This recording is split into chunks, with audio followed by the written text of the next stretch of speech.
Welcome back to Daisy ASMR. It has been a long time since I first watched Stranger Things, and now when I think back on it, it doesn't feel like just a show. So I rewatched it during the past couple of days, and I just wanted to make a kind of a review video for you. If you like these kind of videos, do let me know. Okay.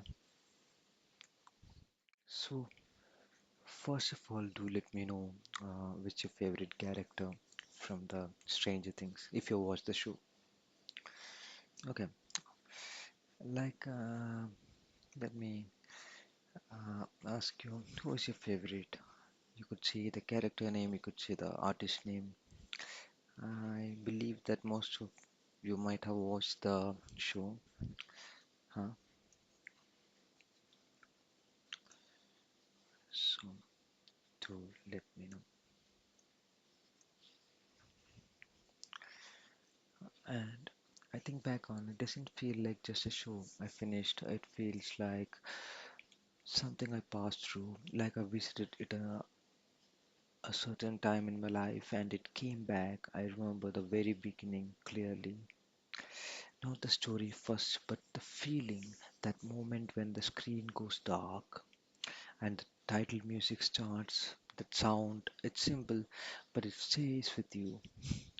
It doesn't rush, it slowly pulls you in, like it's already, you're not going anywhere. Then the title appears, the names Winona Ryder, David Harbour, Finn Wolfhard, Millie Bobby Brown. No, snap.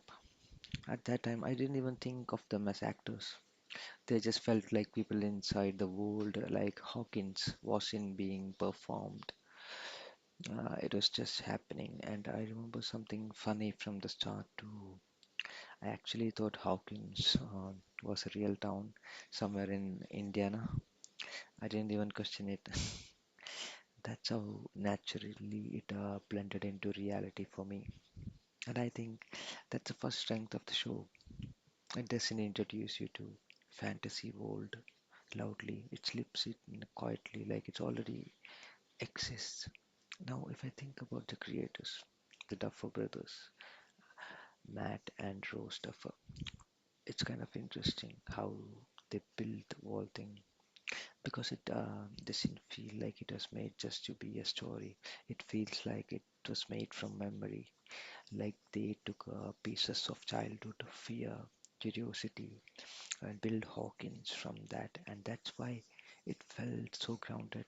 Even when things get completely unreal, monsters, alternate dimensions, psychic powers, your brain still accepts it because the base of it real. Now coming to the characters, the show really had 11, Mike, Destin, Lucas, Will. They don't feel like characters written for the plot.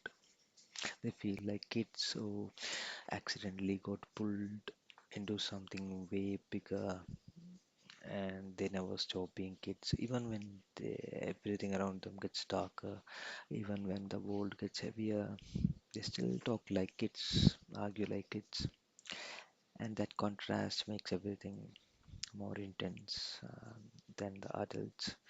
Hopper, Hopper, Joyce, especially Hopper and Joyce, they don't feel like background support, they feel like a survival mode.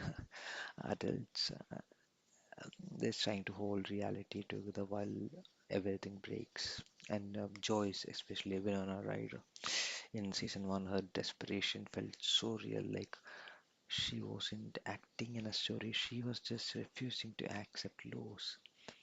Um the tone of the show it shifts a lot. Season one feels like a mystery. Something is missing, something is wrong, but you can't really name it. Season two feels heavier, like something is already inside the system, already growing, already watching. And when it comes to, I mean, season three, it's become louder, more colorful, and almost fun at first. But underneath that, there is something wrong, something rotting under the surface of all that brightness and that whole season. I still remember it. It felt nostalgic and dangerous at the same time, uh, like summer but not safe. Then season four, there is where it changes emotionally. It stops just about what's happening out there and becomes more about what is already inside people: trauma, memory, fear, guilt.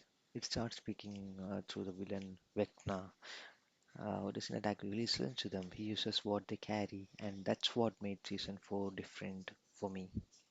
It wasn't just horror, it felt psychological, like the monsters were now inside the mind too.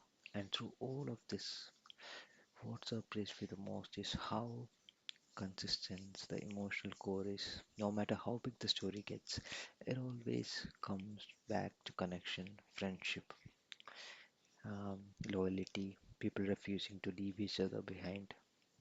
Even when things make no sense, even when world is literally splitting open, they still choose each other.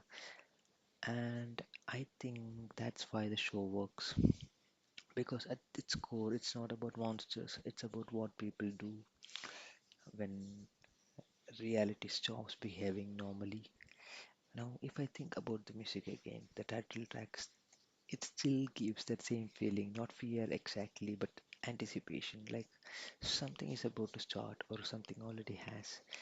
And that's, I know, when I'm looking back, not like something I watched and finished, but something that stayed open in my mind, like a door that didn't fully close. Maybe the best way I can describe it now, Stranger Things is in just a story. It's a feeling that slowly builds and quietly stays even after it ends. It's for me. I'm not sure about your experience from Stranger Things, but it's something. Just say if you want, I can do another series review. I mean, the series that I watched recently. But I do want to get to know who is your favorite character from Stranger Things, or which your favorite show from the Netflix original series. Do let me know through the comments, okay? I hope you like. I just wanted to do it this just randomly because I rewatched Stranger Things. I just want to talk about this about to someone. I'm glad you came by so I could talk to you tonight. Have a good sleep. Good night. Good night.